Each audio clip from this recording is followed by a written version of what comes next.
Fala pessoal, a paz do Senhor para todo mundo. Começa agora mais um podcast Pão Vivo. Lembrando que esse podcast é um oferecimento da comunidade missionária Pão Vivo. Meu nome é Milton, eu sou o pastor desta igreja e hoje estou tendo a oportunidade de participar desse podcast. Está comigo aqui a minha companheira, a minha amiga Yasmin. E aí, Yasmin? A paz do Senhor, meus irmãos. Hoje estamos aqui para fazer mais um podcast que vai levar conhecimento para vocês. Estamos aqui com uma pessoa muito importante para a gente, né, que a gente está feliz de estar aqui conosco para trazer cada vez mais conhecimento. Estamos aqui com a missionária Marli. Se apresenta um pouquinho. Boa noite, irmãos. Graça e paz. Meu nome é Marli. Eu sou missionária no Amazonas e hoje eu estou aqui, tendo esse presente, recebendo esse presente de Deus de poder conhecer os irmãos e estar junto com vocês para compartilhar um pouquinho daquilo que o Senhor Jesus tem feito lá no Amazonas em nossas vidas. Glória a Deus. Missionária Marli, irmã Marli, o trabalho missionário, ele é um chamado, eu assim vejo. Então me conta, quando começou esse chamado? Se foi quando você era muito nova, se foi ao longo da sua caminhada com Cristo? Quando você teve um start, falou, é isso que eu quero, eu preciso fazer isso? Ah, que bênção poder falar disso. Eu me converti em 1990, numa igreja batista tradicional, E eu não tinha ideia do que era missões, nenhuma ideia, nunca tive nenhum relacionamento com nenhum tipo de missionário. Mas logo que eu cheguei na igreja, uma das primeiras pessoas que eu conheci, sentava logo à frente no primeiro banco, era uma senhora, já uma jovem senhora, e ela sempre prostrada, de joelhos, ela orava por missões.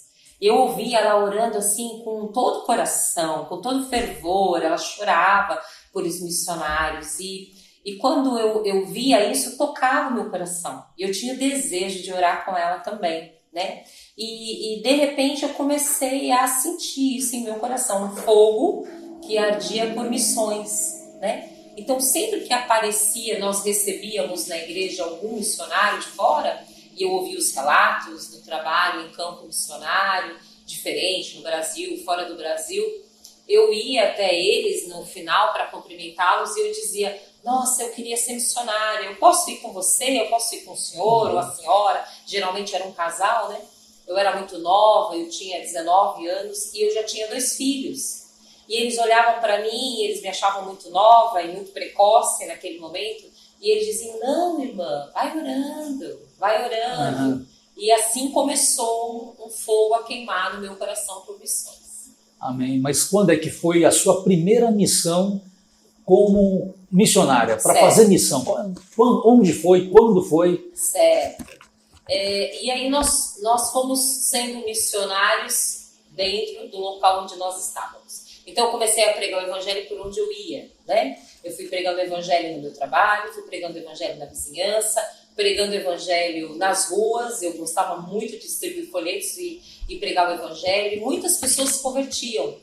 E isso foi passando o tempo, E eu percebi que as coisas não aconteciam, e eu tinha muita ansiedade e desejo de ser missionário, e eu pensei somente comigo, eu disse, eu já sei, eu tenho que entrar num seminário, que aí eu vou me preparar, e eles vão me enviar para missões, E eu entrei num seminário teológico, e fiz 3 anos de seminário, e terminou o seminário, e ninguém me enviou, E eu continuava falando para o pastor da minha igreja, eu quero ser missionário, eu quero pregar o evangelho.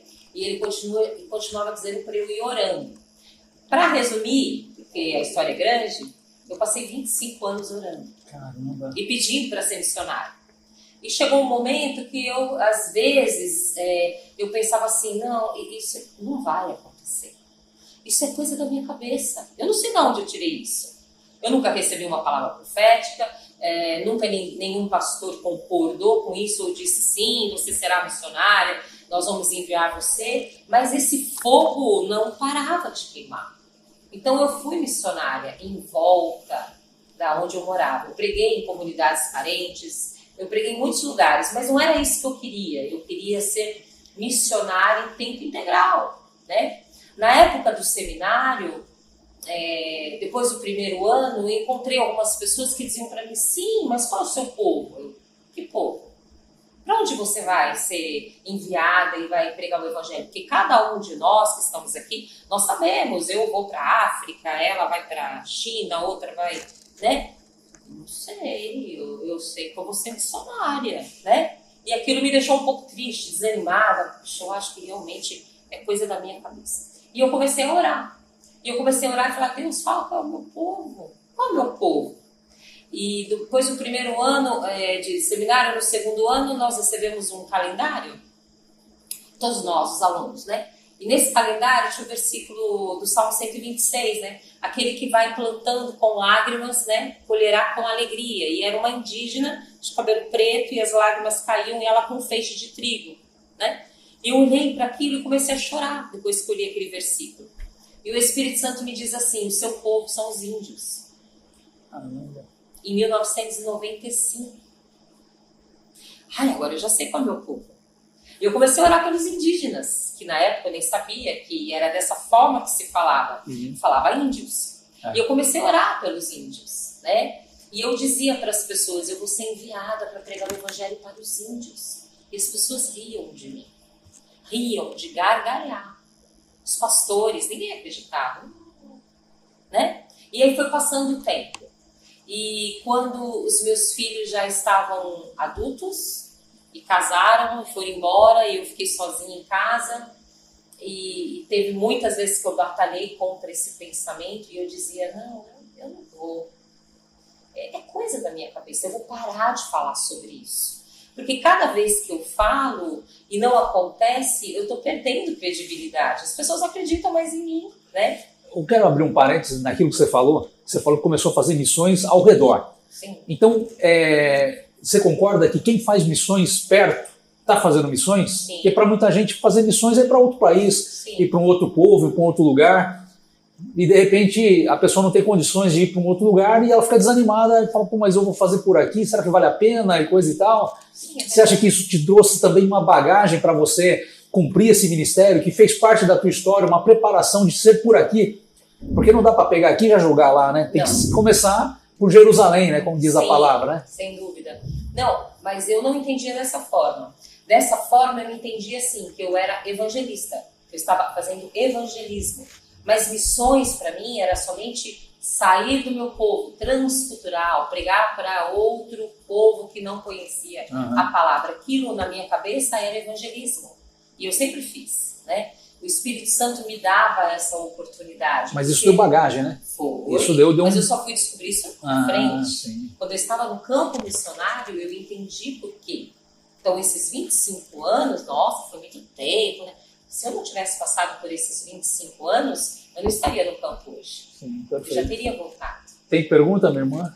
É legal falar sobre isso porque acaba abrindo a mente das pessoas que estão em casa, né? Porque muitas pessoas acham que tem que começar já por alguma coisa grande. Só que não. Evangelizar na sua vizinhança também é um jeito muito bom de evangelizar. E você pode ganhar vidas, e Deus quer vidas, sabe? Deus se alegra com isso. E eu queria saber um pouco sobre o projeto Nativos, né? Você participa de um projeto que eu fiquei sabendo, né? Um projeto super legal. E eu queria saber como você chegou nesse projeto. Certo. Olha, esse pão de queijo é pra gente pegar. Fica à vontade. Já. Eu não consigo comer, mas eu vou comer.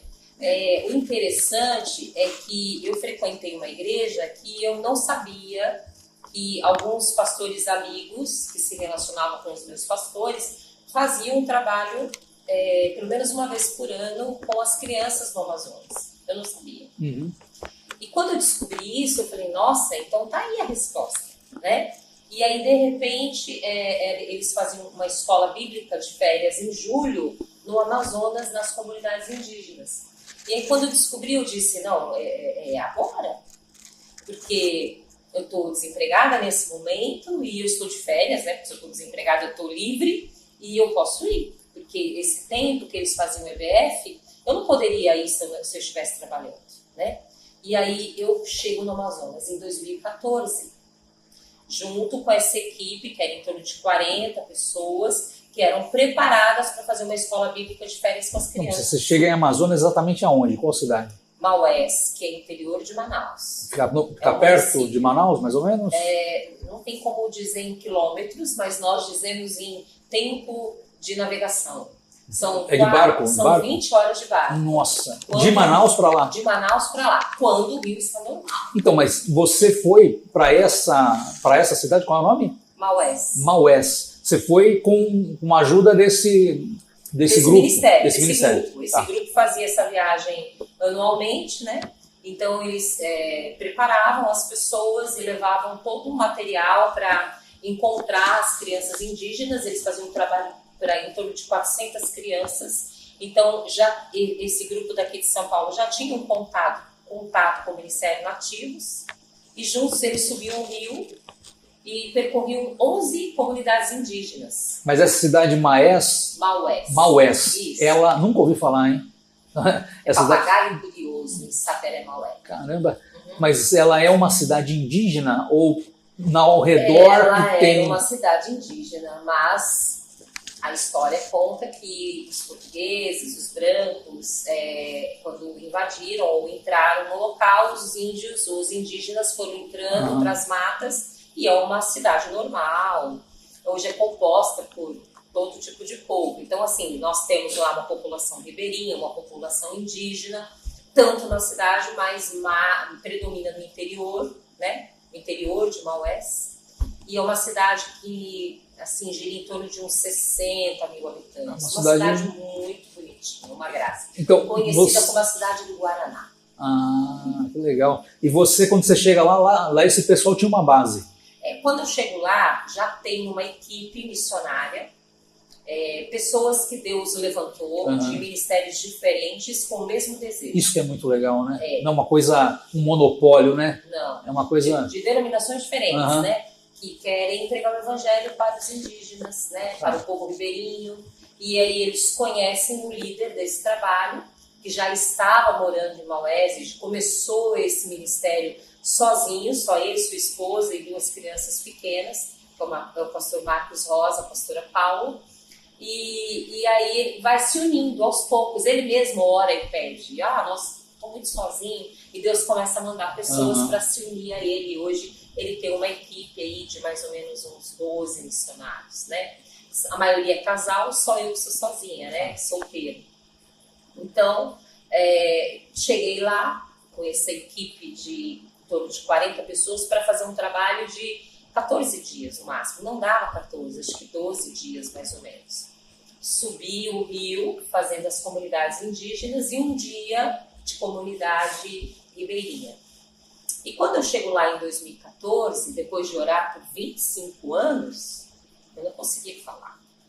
O Amazonas, ele fala de Deus, ele prega Deus. Você vê Deus em todos os lugares. Ninguém precisa pregar para você. E eu chorava, eu só conseguia chorar, né? E Deus foi muito falando comigo. E nós subimos todas as comunidades, fazendo um trabalho, evangelizando. Então, através do trabalho com as crianças, nós chegávamos até os adultos, né?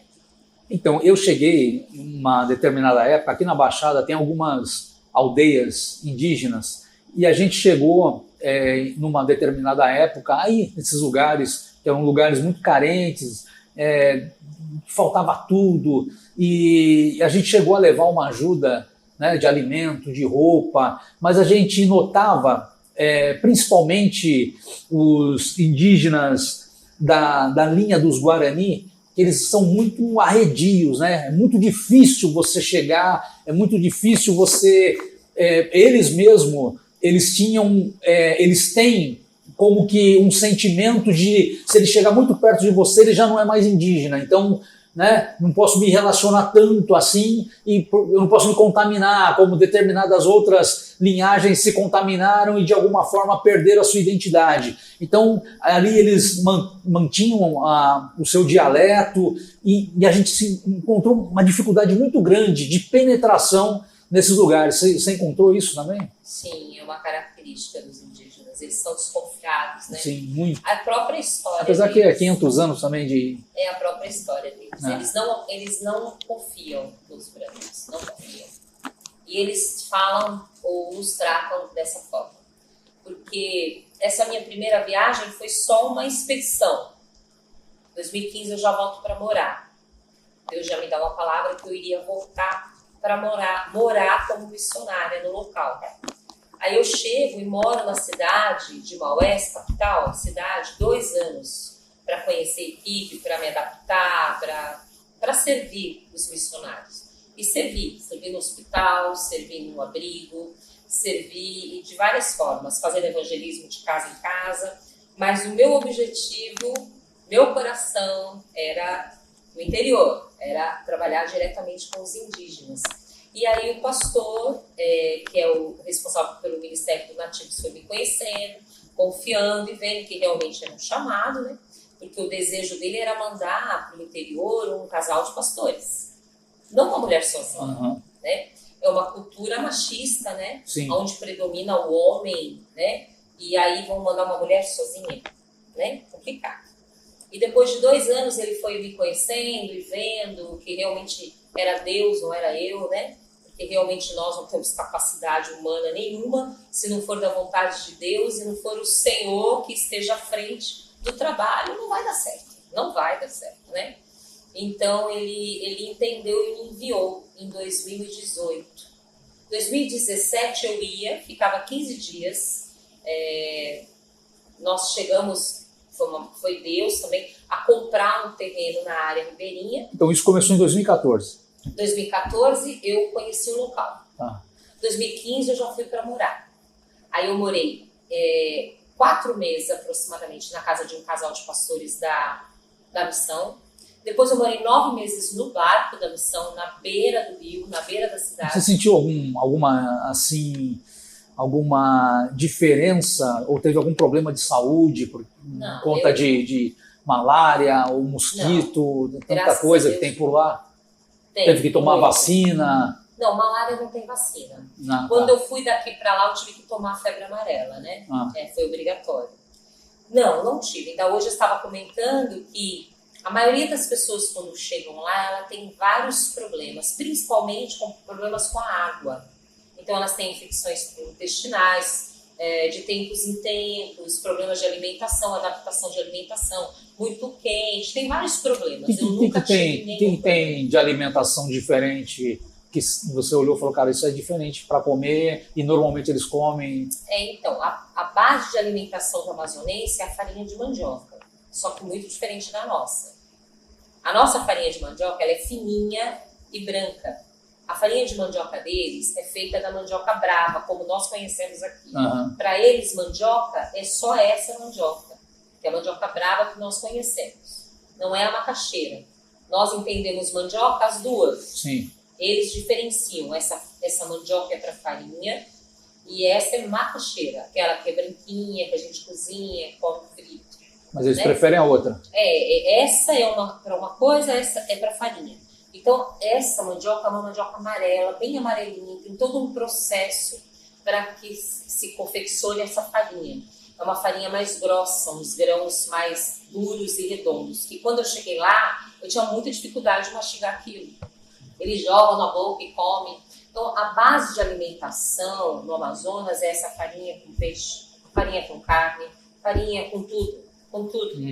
Mingauzinho de farinha, é a base de alimentação deles, né? No modo geral, o amazonense não gosta muito, no modo geral, não gosta muito de legumes, nem verduras, não gosta muito de frutas, não tem muito costume. Arroz e feijão? Arroz e feijão, então, é uma cultura nossa, né? Então, assim, quem mora na cidade, quem é ribeirinho, come. Alguns indígenas comem, mas foram influenciados por nós, né? Então, na cidade, sim, arroz, feijão, peixe, frango, carne, é básico, né? Poucos legumes, poucas frutas, muito diferente do Sudeste. Quando eu cheguei lá, eu emagreci 20 quilos. Uau! Depois eu engordei tudo de novo, porque eu me acostumei a comer a comida deles. Então, assim, no começo foi difícil, mas eu nunca fiquei doente. Que bom, que bom. A cultura lá deles é diferente. Durante esse tempo que você passou lá, você conseguiu aprender a língua deles? Pouco. A língua é muito difícil. Qual que é a linha? Como é que fala? A etnia lá, nós só temos uma etnia lá, que é o Sateré Maué, né? O próprio nome deles influenciou o nome da cidade, Maués, Maué, né? E eles falam Sateré. Então, assim, quando eu fui morar com eles na área indígena, né, na área nós compramos um terreno, eu fui morar dentro da casa de uma família indígena, morei com eles 4 anos, era uma família de 10 pessoas e eu, 11. Eu dormia e acordava, cozinhava para eles, ensinava a eles a palavra de Deus. Mas te receberam bem, Nós te vivíamos, aceitaram? Sim, como família nós vivíamos, né? Aí eu fui comer o que eles comiam e fui aprender um pouco, né? O Sateré Maué, todas as palavras que fala na boca, né? Eu consigo falar. Tudo que fala aqui embaixo, eu não consigo falar. É muito difícil. Dá para tu dar um exemplo pra gente? Que você falou em falar em cima água, e falar embaixo? Né? Água é a coisa mais difícil para mim. Mas eu nunca vou conseguir falar como eles, né? Porque eles falam aqui, né? Eu não consigo falar água. Se tivesse um Sateré aqui, ele ia dizer que estava errado. Tá. Mas é tipo isso? É tipo isso. Mas assim, por exemplo, palavras que fala, som sai da língua, da boca, né? Por exemplo, bom dia, é Irodó. Irodó. Mais fácil. Ainda tem um sotaque deles, que no finalzinho é um quezinho mudo, né? Irodó, que eu não consigo falar. Mas eu imito bem, né? Então, assim, algumas palavras eu consigo falar. Algumas palavras eu consigo entender. E aí algumas frases eu subentendo. Entendi. Mas a maioria fala a língua portuguesa. Somente as comunidades mais distantes, mais subindo o rio, como quem vai para o Pará, que existem algumas comunidades que não falam. Somente alguns homens, normalmente os homens de autoridade, que são os chefes da comunidade, que falam a língua portuguesa. Mas aí nós temos, hoje em dia, pessoas que junto conosco sobem o rio para a gente falar e ter tradução. Você já passou por alguma situação lá, sei lá, de perigo, que você olhou e falou, cara, eu acho que eu vou morrer e não sei, alguma coisa você teve medo, sei lá, algum animal ou alguma situação realmente você olhou e falou, cara, eu acho que vai ser agora. Olha... Ou se sentiu segura sempre, o tempo inteiro? Não, assim, teve 2 situações, né? Uma situação que eu estava sozinha na casa, todos já tinham descido, que nós íamos para um evento. E quando eu fui descer a escada de madeira, as casas são altas, né? Tem aquele costume de fazer alto. E tinha uma escada de madeira, eu botei o pé, quebrou o degrau, eu caí e quebrei meu cóccix. E eu senti muita dor. A fratura do cóccix está muito dolorido.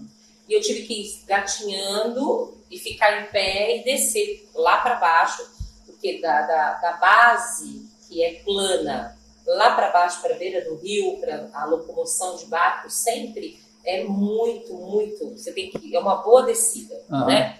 E eu tive que descer e me encontrar com eles e dizer, olha, vamos logo para esse evento, porque daqui a pouco, quando eu esfriar, vai doer muito. Isso você estava em qual lugar? Eu estava na base missionária. Em Maué? No interior de Maué. Mas tinha assistência médica lá para você? Não. Como é que...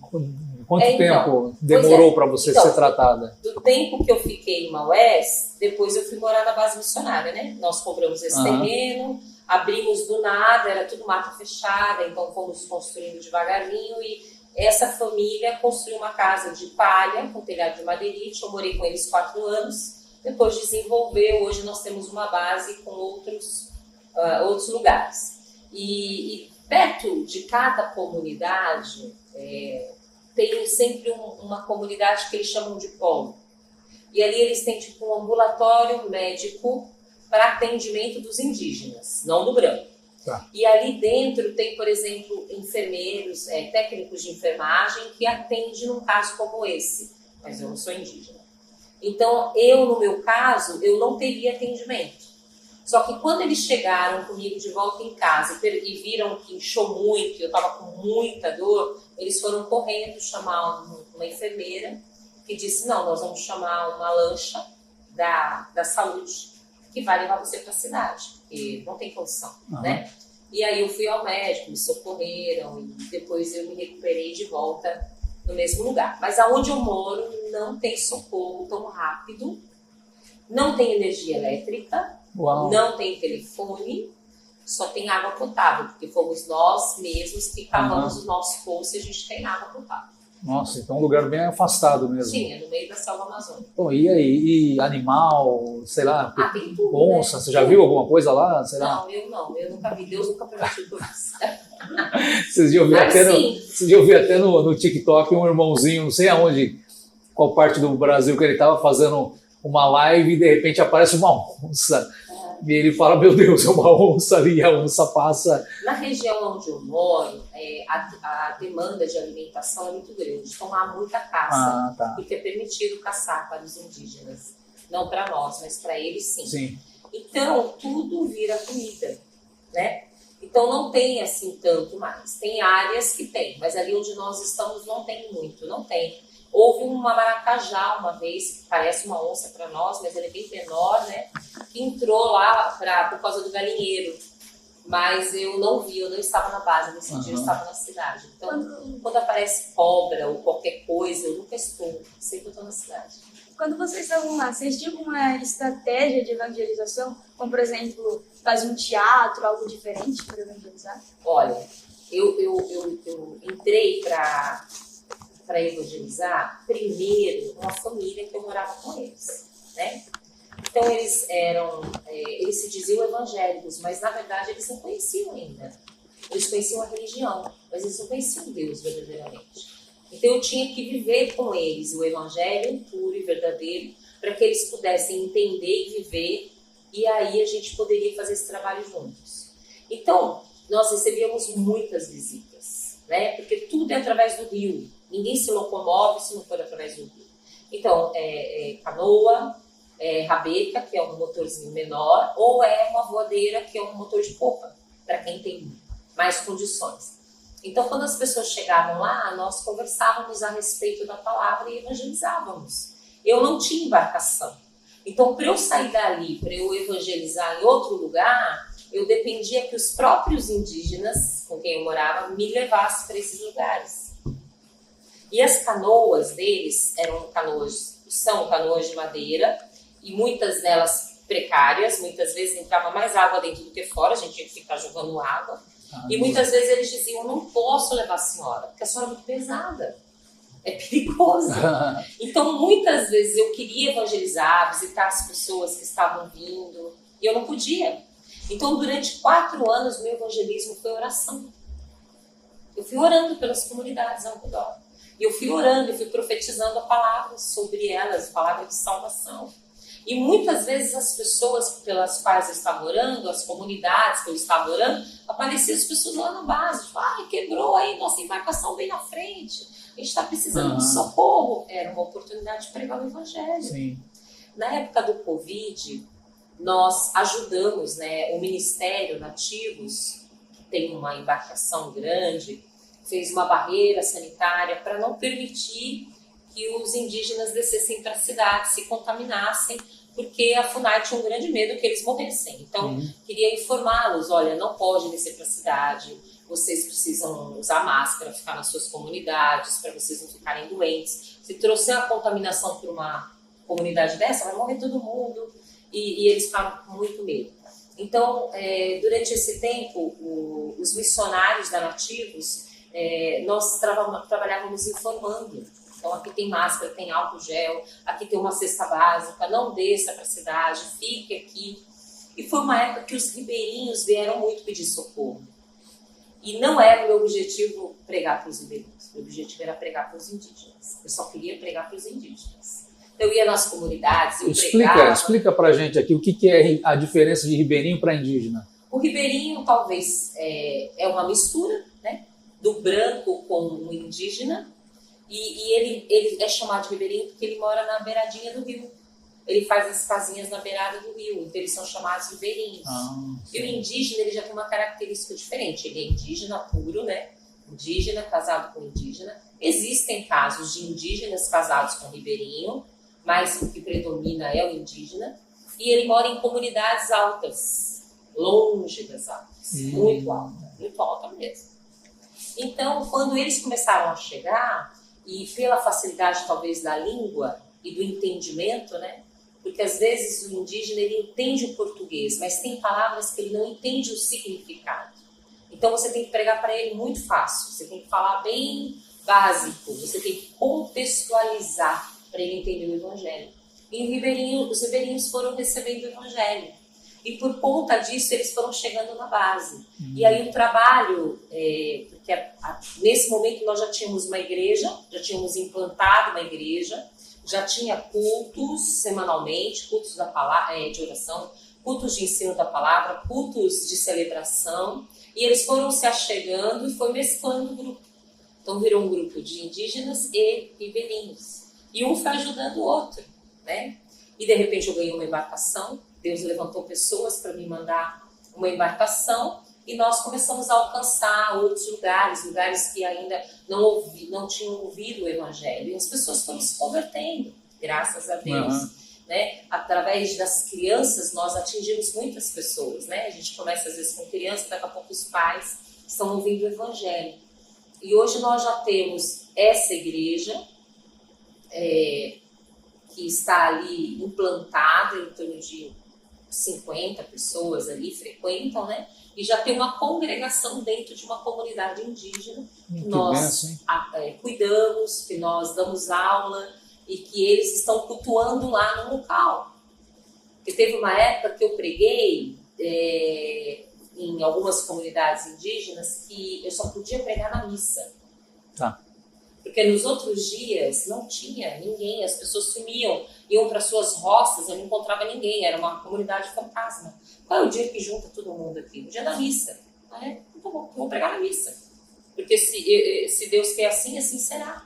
E eu chegava, participava da reunião deles, as leituras responsivas e tudo mais, e na hora de ler a passagem bíblica e o dirigente pregar, dar uma palavra, eles me chamavam.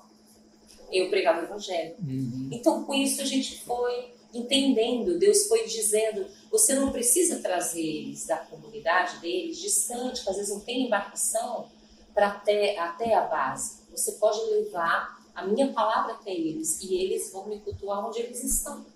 E aí a gente foi fazendo isso. O pessoal, quando você vai lá para uma aldeia assim, você sente que as pessoas ali têm, além da necessidade do Evangelho, outras necessidades, passam fome, ou é precário, e como é que dá para... Porque isso me perturbava demais, eu via, a gente estava fazendo um trabalho e eu via que a gente começou a não ter perna para fazer esse trabalho, e aquilo me incomodava demais, que tinha muito lugar para ir, muito lugar para ajudar. Então é duas coisas, a primeira é essa, que eu estou te perguntando, se você sentia isso, se você conseguiu fazer alguma coisa, ou se entende o que dá para ser feito. E a segunda coisa é a seguinte, uma preocupação que eu tinha quando eu ia nas aldeias é de não catequizar, de não transtornar a cultura deles, de não transformá-lo num cara da cidade, e sim manter a cultura dele, para ele não precisar deixar de ser indígena, mas levando o Evangelho. Sim, a necessidade é muito grande em todas as áreas, né? Desde a mais básica, que é a alimentação, né? As pessoas pensam, porque está no Amazonas e o rio é imenso, elas acham que tem muito peixe, mas não é assim. A pesca é muito difícil. Dificilmente ou nunca eu vi uma pesca que puxou a rede, eles chamam de malhadeira, com muito peixe. Como a gente vê nos filmes. Sim. Eu nunca vi.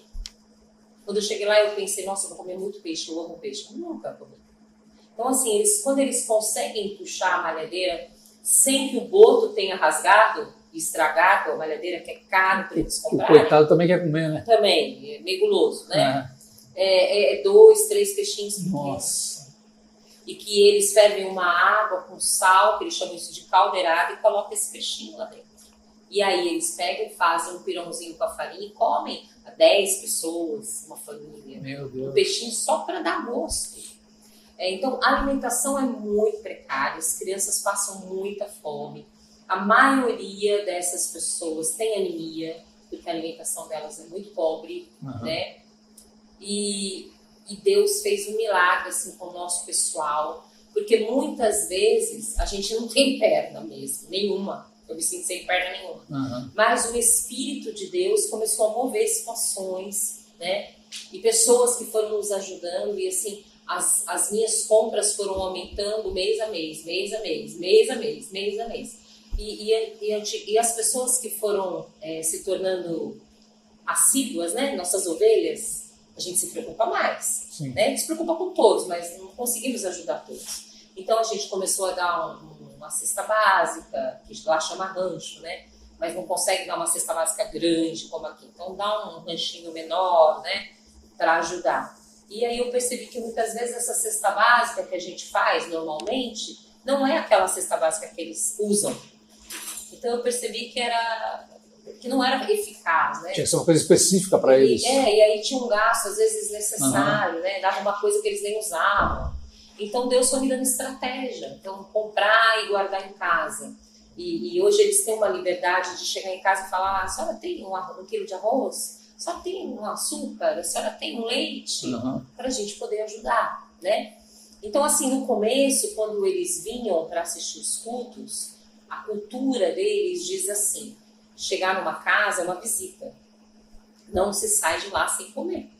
Nem que for um pirãozinho ou um chibé, que é água com farinha, e vai embora. Mas se tiver um açaí, se tiver uma fruta sazonal, porque a fruta ela é muito sazonal, né? Momentânea, daquela época.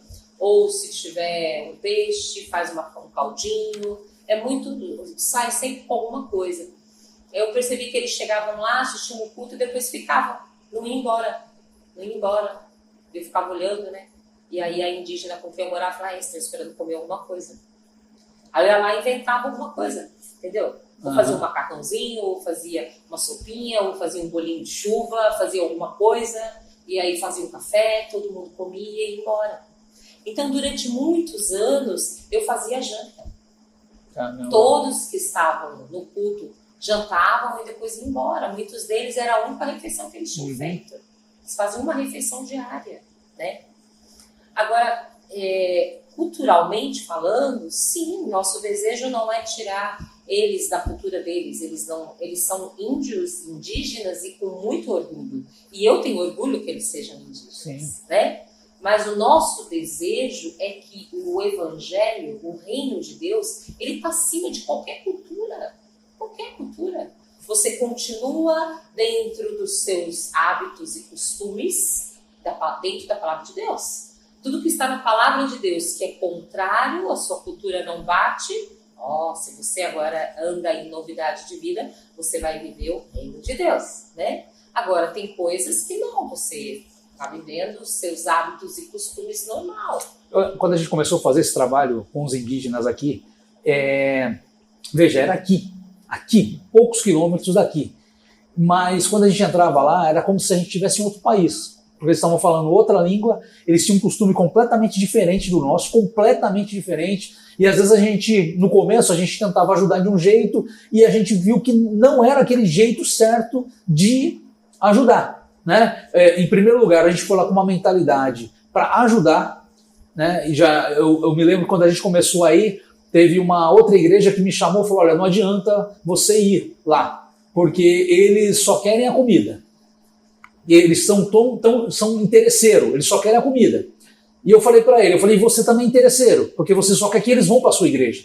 Então eu estou aberto, eu não estou indo lá, eu estou indo lá para saciar a fome deles. E se eu tiver uma oportunidade de pregar o evangelho, eu vou pregar. Mas eu quero dar, fui lá e vi uma necessidade. Eu me lembro, a primeira vez que nós fomos, nós levamos várias coisas, mas uma delas foi um saco enorme de milho verde. E quando as crianças viram, elas começaram a comer um milho cru, porque elas estavam com muita fome. E aquilo me chocou profundamente. E, por exemplo, teve uma situação que a gente ajudou lá um indígena que, pela lei deles lá, ele tinha feito alguma coisa e ele não deveria receber ajuda.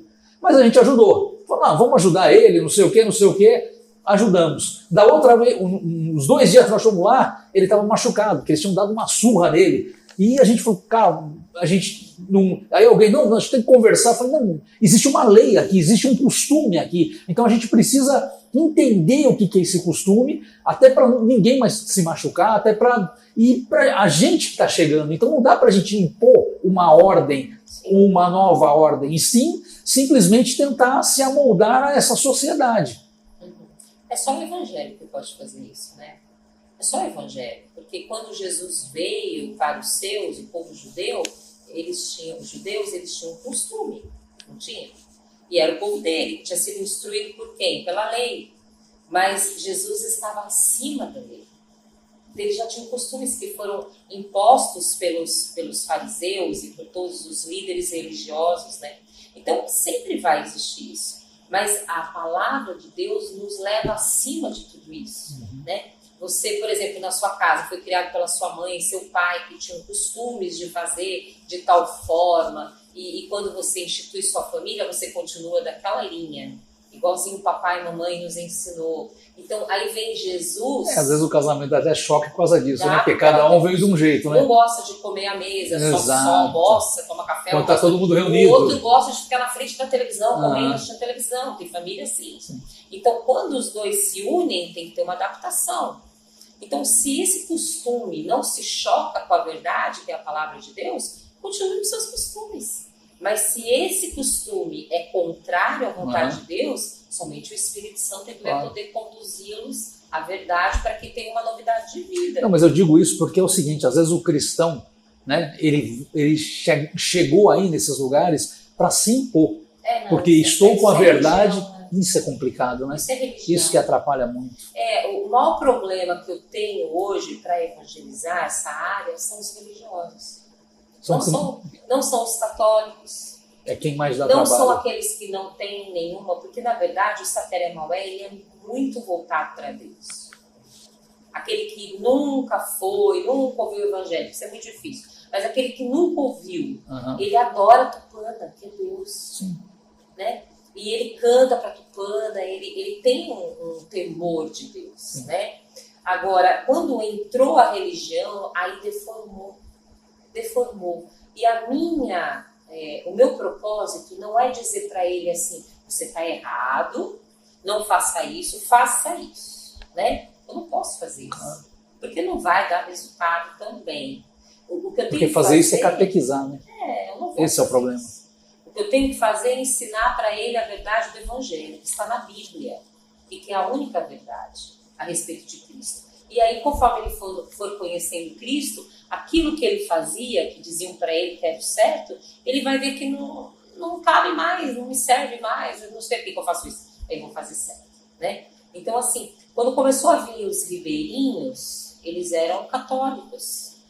E eu nunca falei mal, e nem fui contra, e nem confrontei, em nenhum momento. Mas eu fui ensinando a palavra. E chegou um momento que eles entenderam que isso daqui não tem nada a ver com isso aqui. E eu vou seguir o quê? A palavra de Deus, que é a única verdade. Então não precisa nós falarmos, olha, você, né? Então, por exemplo, a maioria deles, eu não vou falar todos eles não se casam, né? Então, a moça pega a rede, o rapaz pega a rede, conversam com os pais e vão juntos morar numa casinha deles. Eles se casaram, né? E se casaram mesmo, porque a Bíblia fala que unir-se-ão e serão uma só carne. Só que para o nosso mundo atual é necessário que eles estabilizem ou que eles normalizem isso, né? Dentro das leis. Documente, né? É bom para eles, é bom para os filhos deles e por várias situações. Então a gente foi falando sobre relacionamento conjugal, o que Deus fez, como que Deus criou o casamento. E eles foram entendendo o que era de Deus e o que era pecado. E eles mesmos foram falando, eu quero me casar. O ano passado nós fizemos 4 casamentos na base. Olha que legal, hein? De pessoas que já eram casadas, tinham filhos. E aí, não, a gente quer se casar.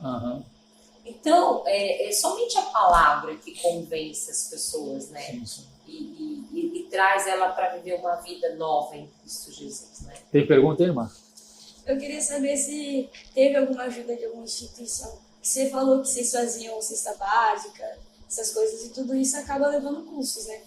E aí... Na época do Covid, o pastor presidente da missão, ele colocou nas redes sociais e pediu também, explicou essa necessidade, né? Fez ali um compartilhar dessa necessidade, e muitos amigos do ministério, amigos dele, que quem conhece confia, E outros, que são amigos dos amigos, começaram a ofertar e ajudar, e aí foram distribuídas, me parece, mais de 1.000 cestas básicas na época. Uau. Foi um trabalho bem grande, bem intenso. Fora as máscaras, álcool gel e luvas, muitas coisas foram distribuídas para ajudar, né? Então, assim, nós não temos. O que nós temos é que cada missionário, ele tem amigos. Antes dele ir para o campo missionário, eu tenho amigos que trabalhavam comigo, amigos que eram irmãos da igreja, a minha igreja local. Então, as pessoas que nos conhecem pessoalmente, entendem o nosso chamado, elas começam a dizer, olha, eu quero fazer parte disso, do que você precisa, né? Porque para mim mesmo, eu pessoalmente, eu preciso muito pouco, né? Onde eu moro não tem energia, eu não pago aluguel, eu não tenho telefone, eu não pago nada. Internet, eu pago, coloco um crédito lá para ficar na cidade uma semana para eu fazer as minhas compras e voltar para lá. Então, a nossa maior necessidade, ou no caso a minha, né, que eu moro no interior, seriam recursos para atingir as pessoas. Então, é para comprar gasolina, é para comprar óleo diesel para o gerador, nós temos um gerador, e ligamos esse gerador para os cultos 2, 3 vezes por semana, né? Para encher a caixa d'água, porque o poço tem uma bomba. Puxa do poço. Para encher a caixa d'água precisa de energia desse gerador. E alimentação, comida. Então, assim, muitas pessoas que nos conhecem, e tem pessoas que os amigos falam do nosso trabalho, e ele diz, olha, eu não conheço ela, não conheço o trabalho, mas eu quero ajudar. Então, às vezes, com certeza Deus usa pessoas que a gente nem conhece e nos supre, porque aquele que nos chama para a obra nos sustenta no campo missionário. A gente não precisa ter medo. Tinha um pastor que ele dizia assim para mim, dentro, junto com o seu chamado, aí dentro está o recurso que você precisa para você cumprir o seu chamado. Então, nós não podemos temer, nós temos que ir, né? Eu lembro que quando eu saí de São Paulo, eu fui para Maués, eu fui com uma oferta da minha igreja, que era R$500 por mês, só. E de repente Deus foi suprindo. Teve momentos mais difíceis, teve momentos melhores, e nós fomos aumentando lá as responsabilidades, porque se aumenta o trabalho, né? A gente começou a alcançar comunidades longe. Para você chegar no local, você precisa de mais gasolina, de óleo para você colocar no motor, né? Nós orávamos, eu orei 2 anos por um motor para poder pregar o evangelho. Porque muitas vezes eu falava para eles, me leva naquela comunidade para eu pregar o evangelho. Não, hoje nós não vamos usar a nossa embarcação. Eu não posso obrigar, a embarcação é deles, né? Sim. Então, 4 anos meu evangelismo foi dentro da base. Mas você conduz a embarcação? Eu aprendi, mas eu não conduzo. Tá. Quem conduz é sempre um parceiro de Você trabalho, fica, meus discípulos. Você tem medo? Meus não, discípulos de Jesus. Então, mas você fica meio cabreira de pegar uma... Então, eu não tenho a experiência que eles têm, é verdade. Mas dá pra... Não, eu ficaria também, não estou te condenando. Não, ficaria também. Sim. Longos trajetos, eu não vou, porque eu não conheço. Jacaré, tudo... Eu não tenho medo disso, Não mas tem? assim, eu não conheço. Porque eles vão para lugares, entram em atalhos, dentro das árvores, embaixo dos galhos, que para mim é tudo igual. Sim. Tem que virar aquela esquina ali. Que esquina? É aonde isso? O ponto de referência é diferente do nosso, né? É a folha que estava solta do galho, é tudo igual. O nosso ponto de referência aqui é uma casa, é um supermercado, lá é uma árvore, né? Alguma coisa. Então, assim, agora ir para a cidade de Maués e voltar é simples. Tá. Mas eles não deixam ir sozinha, porque eles não acreditam que eu posso fazer isso. Então, eu tenho hoje os discípulos de Jesus que eu ganhei para ele, que nós já ganhamos, treinamos, discipulamos, que eles me chamam de mãe, as crianças me chamam de vó, e eles me tratam com muito carinho, e eles dizem, não, nós vamos com a senhora para a cidade, não, nós vamos com a senhora para tal lugar. Então, eu sempre tenho pessoas comigo. Então, você tinha falado no começo que você tem 2 filhos. Sim. 2 meninos, né? Não, é uma menina e um menino. Um menino e um menino. E como é que você faz para poder visitar? Como é que você faz? De quanto em quanto tempo isso acontece? É por isso que eu estou aqui hoje. Então, mas de quanto em quanto tempo isso acontece? Uma vez por ano eu venho para São Paulo. Uma ver vez. Meus filhos, meus netos. Isso. Aí você fica quanto tempo, mais ou menos? Em torno de 30, no máximo, estourando 40 dias. No tempo que você estava lá, Você sentiu uma evolução espiritual, tipo, desde quando você chegou para até agora? Porque eu acredito que ainda né, a gente sempre aprende, né, com as pessoas. Então eu queria saber isso. No começo eu achava que em vez de eu estar evoluindo, eu estava regredindo. Muitas vezes eu chorei, eu falava, meu Deus, o que eu estou fazendo aqui? Por quê? Porque existem batalhas espirituais que são travadas.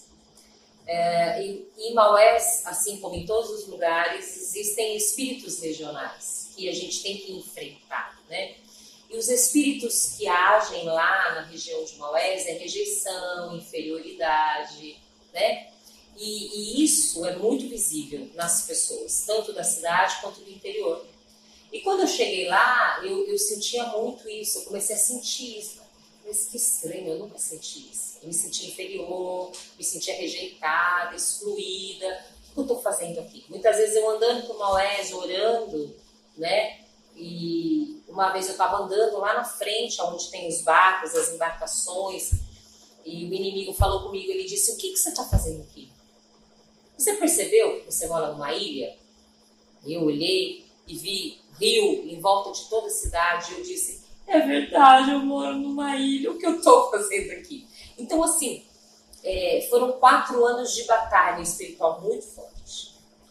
No final desses 4 anos, Deus me trouxe uma palavra muito forte para que eu entendesse que eu estava numa batalha espiritual para que eu vencesse, rompesse isso, para que eu pudesse levar as pessoas para essa cura, né?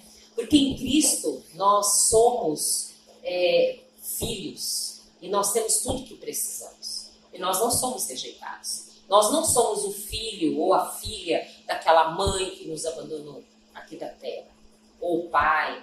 Nós não somos aqueles que falam, você é fracassado ou fracassada por alguma situação da sua vida. Então, mas esse sentimento que você estava tendo era porque você se sentia meio que abandonada ou de alguma forma muito diferente? Porque eu fico vendo você bem clara e de repente o pessoal lá é mais moreno, é mais escuro, você deve se destacar lá na cidade, que é uma cidade pequena, e de repente no começo as pessoas não querem se relacionar, querem se distanciar. Aconteceu isso contigo? Não, é isso, é luta na mente mesmo. É uma luta espiritual na mente, das nossas emoções. Uhum. Não tem nada a ver com isso. Não teve nada a ver? Não teve um gatilho, nada que te fez... De jeito nenhum. Uhum. Pelo contrário, Deus me deu muita graça, eu encontrei graça aos olhos das pessoas. As pessoas, elas se sentem assim, no modo geral, né? Elas se sentem diminuídas, né? Quando eu cheguei lá, eles não olham nos olhos. Você fala com eles, eles olham para baixo ou para outro lugar. E eu comecei a falar, olha para mim, né? Você é uma mulher de Deus, você é linda, você é um rapaz inteligente, forte, Deus tem um plano na sua vida. E eles começaram a mudar de atitude. Mas primeiro eu tive que passar pela mesma guerra que eles passam. E eu tive que vencer isso para eu poder levá-los para esse lugar em Cristo de liberdade, de vida plena. Isso não quer dizer que eu estou 100%, mas nós entendemos quem nós somos, nós estamos caminhando pela fé. Entendi. Sempre, todos os dias. Então, na tua opinião, na verdade, o que tinha lá era uma força que fazia isso com todos todo mundo e de repente estava querendo te contagiar de alguma forma. Não fui só eu. Muitos que chegam lá passam por isso, né? E tem a população. Eu fico vendo, Marli, a gente fica vendo às vezes ministérios enormes, né? Com centenas de igrejas às vezes. E por que, na sua opinião, você acha que missões é um ministério tão abandonado? Por que será que as igrejas, principalmente aquelas que têm aquele grande poder aquisitivo mesmo, por que não há um aporte generoso realmente para poder resolver ou tentar resolver a situação? Por que isso não acontece? Já que todo mundo sabe, né, que existe até uma frase que fala que Deus só teve um filho e fez dele um missionário, né? Então isso está no coração de Deus realmente. Por que isso não acontece? Olha, na minha opinião... Na sua opinião? Na minha opinião, eu acredito que nos últimos 30 anos, né? Mais precisamente nos últimos 25 anos, o Evangelho mudou muito, né? A característica do Evangelho de Deus. O Evangelho é simples, mas ele começou a ser pregado de uma forma onde as pessoas elas precisam resolver os seus problemas. venha para Jesus e os seus problemas todos serão resolvidos. Aham. Se você está desempregado, problema familiar, seja qual for o problema de saúde, venha para Jesus. E realmente ele faz tudo isso. Mas não é para isso que Jesus É muito morreu na focado cruz. no homem, né? Focado no meu eu, nas minhas necessidades pessoais. E a gente tem mesmo. Quando a gente está vivendo na escuridão, a vida da gente está toda, vou usar uma palavra do amazonense, escangalhada. A vida está toda escangalhada. Aí a gente vem para Jesus, realmente tem que arrumar muita coisa, Aham. né? Mas não foi para isso. Jesus morreu naquela cruz para que eu tivesse vida eterna, para que eu pudesse compartilhar a vida de Cristo com aqueles que ainda não têm. Não é para mim, é para o outro. Não é para mim, é para eu morrer para o outro viver. E o outro vai morrer para o outro viver. Então é uma renúncia. Mas não, eu quero casa, eu quero carro, eu quero emprego, eu quero marido, eu não sou casado, eu não sou casada, eu quero ter saúde, eu quero ter uma vida plena, próspera. Então o evangelho virou uma barganha, uma troca. E tipo, plano de carreira. Uhum. E aí de repente você vê na Bíblia Jesus falando assim, deixa tudo, né? E segue-me. Deixa tudo e segue-me. Pega a tua cruz e segue-me. Aquele que não tem coragem de negar pai, mãe, filho por amor de mim, não é digno de mim. Mas como? Eu tenho que pregar e cuidar e zelar pela minha família, né? Mas as pessoas se fazem de desentendidos, né? Eu lembro que quando eu disse, olha, eu estou indo, depois de 25 anos também, gente, falando a mesma coisa, mas como é que vai dizer que não estava avisado que eu ia, né? Aí na última semana, quando vê que as minhas coisas já tinham sido todas doadas e que eu estava indo, né? Aí meus filhos grudam no meu braço e falam, você não vai. Ah, agora eu vou sim. Então aí alguns irmãos, né, viram e falam, não, a sua prioridade é cuidar dos seus filhos, mas eles foram cuidar, estão casados, cada um tem sua família, agora eu vou cumprir o meu chamado. Uhum. Então assim, cada pessoa, Deus tem um propósito. Eu não sou melhor do que ninguém. O senhor não é melhor do que eu não sou melhor do que o senhor, nem do que ela, nem do que qualquer outra pessoa. Então nós temos apenas que entender o nosso chamado, o nosso propósito e cumprir ele, só isso. Marli, a gente já está chegando ao final, o que você falaria rapidamente para uma pessoa que está em casa assistindo esse vídeo e que tem desejo, sentiu o mesmo ardor, né, no coração por missões? Poxa, eu gostaria tanto de levar esse evangelho, porque eu separei até o versículo que você falou, lá do Salmo 126, tinha marcado ele aqui, né? Aquele que leva a preciosa semente, andando e chorando, voltará sem dúvida com alegria, trazendo consigo seus molhos, ou seus feixes, né?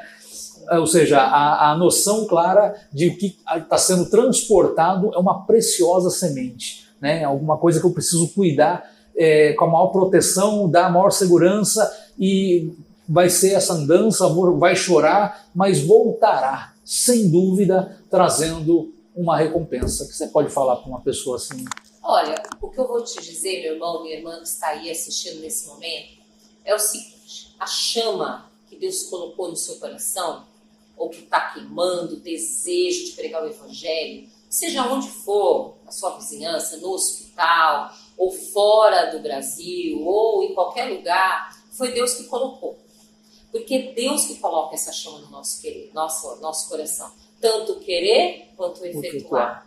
Então, o que você precisa é acreditar. Você precisa orar e precisa pedir a Deus que Ele te dê ouvidos para ouvir a sua voz. Porque Deus nos fala. Deus fala o que Ele quer de nós. Então, o propósito pelo qual você nasceu, somente aquele que te criou é que pode dizer. Muitas vezes nós esperamos essa palavra de um líder espiritual, de um pastor, do nosso líder de ministério, de um profeta, e às vezes essa resposta não virá deles. Talvez Deus possa usá-los, mas Ele quer te dizer qual é o seu propósito. Então você precisa ter uma coisa chamada convicção. E para você ter convicção, você tem que ouvir Deus. Ouvindo Deus, mesmo que as pessoas que estejam ao seu redor não acreditem em você, porque em mim ninguém acreditou, foram 25 anos que riram de mim e falavam, mas como você vai pregar para os indígenas? Olha aí, uma patricinha. E hoje, quando as pessoas me veem e falam, olha, eu nem acredito. Eu também não. Mas tudo que Deus promete, Ele cumpre. Pode ser que a promessa que Deus te fez esteja demorando muito para você. Muito. Demorou para Abraão, Isaac. Demorou para Davi subir no trono, né? Demorou para José ser aquele que sua família ia se inclinar diante dele. Mas Deus cumpre as promessas. Então Ele vai cumprir as promessas que Ele fez com você. Você só precisa ouvir a voz dEle, ter convicção que é a vontade dEle, confiar, porque no devido tempo Deus vai cumprir o propósito na sua vida, meu irmão. É isso. Amém. Ô, missionária Marli, se alguém quiser te encontrar nas redes sociais, não sei se você está no YouTube, Instagram, Facebook, TikTok, você pode dar um endereço? Eu tenho Facebook, eu tenho Instagram. Que tá como? Uso muito. Que tá como lá? Para te achar, tá como? Marli com I, Miraglia. Miraglia. Marli, eu não vou nem tentar pronunciar esse Marli. Deixa também, você tem aí um Pix, alguma coisa, de repente alguém quer te ajudar, alguém está vendo esse vídeo aí, se você puder deixar. Se o senhor depois quiser deixar por escrito, também pode. Vamos deixar também. Tá bom. Feita, boa ideia. Vamos fazer. É melhor do que eu falar, né? Não, pode falar você também. Quer que eu fale? Não, fala também. O meu Pix, eu tenho o número do meu telefone. Então lá o nosso DDD é 92. E o telefone é o 9948-76095. Amém, então. Missionária Marli, foi uma alegria te receber aqui no podcast Pão Vivo. Muito obrigado, minha parceira de podcast, Yasmin. E você que ficou aí até agora, você está convidado aí a compartilhar, curtir esse vídeo e também nos procurar nas redes sociais, Comunidade Missionária Pão Vivo e Podcast Pão Vivo. Está no YouTube, está no Instagram e também no Facebook. Fica todo mundo com Deus. Até a próxima.